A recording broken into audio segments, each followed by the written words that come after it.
So we have been discussing under this particular chapter like measure of central tendency, measure of dispersion, measure of position, like that.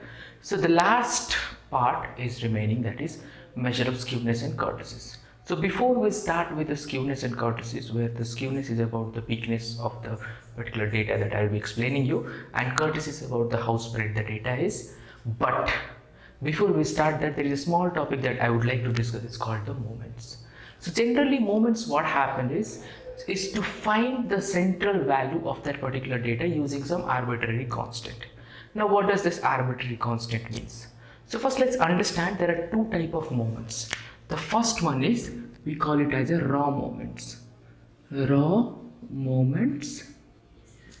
And the second one we call it as a central moment. Central moments. Okay, so raw moments as well as the central moment. When I have to talk about the raw moments, basically it denotes with mu r, which is nothing but summation x minus a to the power r by n. X minus a to the power r by n, which is r is equal to 1, 2 and so on. So this is the raw moment where you can, if you keep changing the value of r, this will keep giving you the different degrees. So suppose r value, if you put 1, it will become mu 1 power 1. R value, if you put 2, it will become mu 2 and so on. So this is the raw moment where you can keep changing the r value from 1 to n. Whereas when we talk about the central moment, what happened basically is, in raw moment we are going to substitute the value one by one, and this a will replace with the mean. So basically in central moment, if I have to talk about, if I substitute r is equal to 1, it will give me mu 1, which is equal to summation x minus x bar a by n, right? Similarly, because r power will be 1, similarly if I substitute r is equal to 2, what it will give me? Mu 2 is equal to summation x minus x bar whole square by n, right? Similarly I can substitute r is equal to 3, so it will give me mu 3, which is equal to summation x minus x bar whole cube by n. Similarly I can substitute r equal to 4, which will give me mu 4 is equal to summation x minus x bar to the power 4 by n. So like that you can substitute n number of value and you can keep getting the values of the central moments, right? Now if assume that if your mean is 0, if x bar is 0, what you left here? You will be left with x bar by n, which is nothing but x bar, right? So first moment, this is called first moment. If your mean value is 0, the first moment will give the value as a mean. That you have to remember one small thing.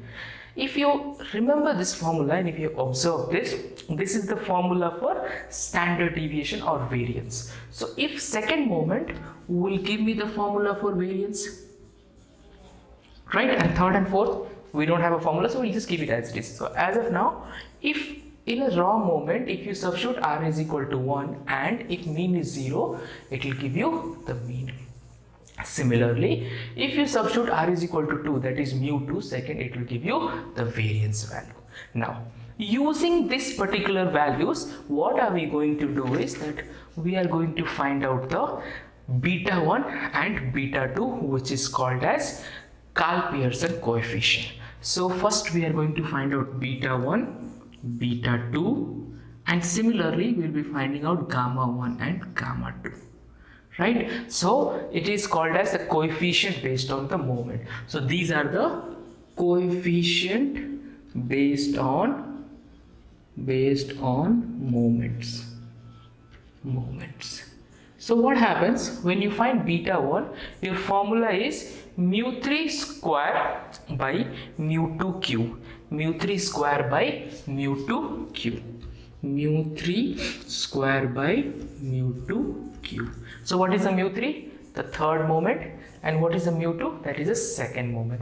Similarly, beta 2 is nothing but mu 4 by mu 2 square.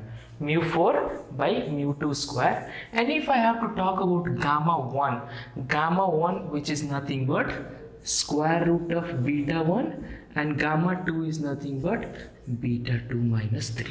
So basically what I'm trying to say over here is you don't have to worry about much all these things. It's a very small topic and hardly any question come from it. Only you have to remember this, all these things one by one, that's all. Nothing much, no problems will be asked based on this, right? So don't worry about this. Pause the video, make a note of it. We'll move on to the skewness and kurtosis. That time we will study in a detail.